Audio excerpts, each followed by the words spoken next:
Le 10 décembre 1948, l'Assemblée générale de l'ONU, réunie à Paris au Palais de Chaillot, adopte la Déclaration universelle des droits de l'homme.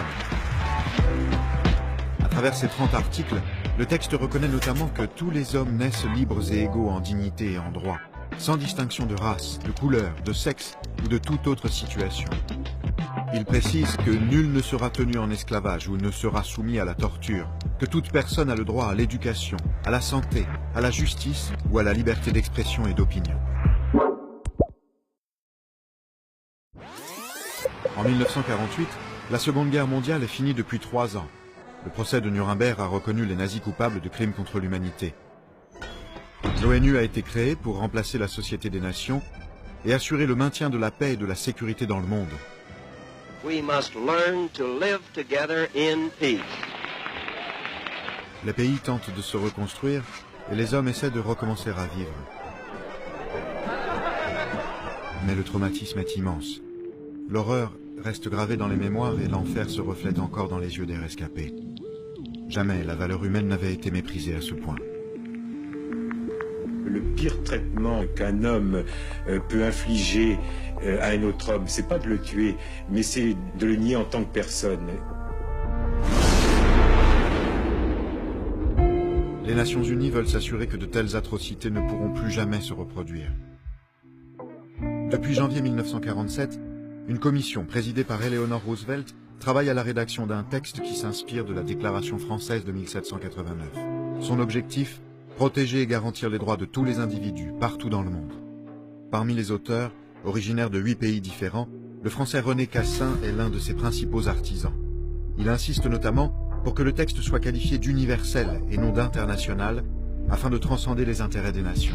Notre déclaration se présente comme la plus vigoureuse, la plus nécessaire des protestations de l'humanité contre les atrocités et les oppressions dont tant de millions d'êtres humains ont été victimes à travers les siècles et plus particulièrement pendant et entre les deux guerres. Le 10 décembre 1948, elle est présentée devant les Nations Unies et adoptée par 48 voix sur 56.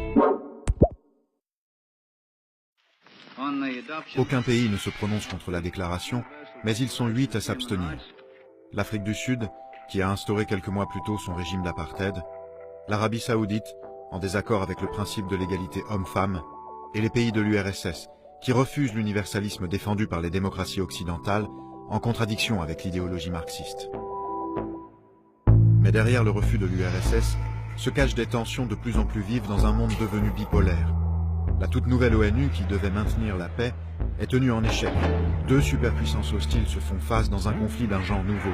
C'est la guerre froide. Dans ce nouvel équilibre de la terreur, l'ONU est très vite paralysée par la politique de la chaise vide de l'URSS, et l'on espère que cette déclaration universelle empêchera les nations de basculer à nouveau dans la violence. Si la Déclaration universelle des droits de l'homme a une immense portée symbolique, elle n'a cependant aucune valeur juridique. Elle est ainsi définie comme un idéal à atteindre par tous les peuples et toutes les nations. Cette déclaration, c'est un texte que l'on invoque souvent, qu'on ne lit jamais et que l'on applique trop peu.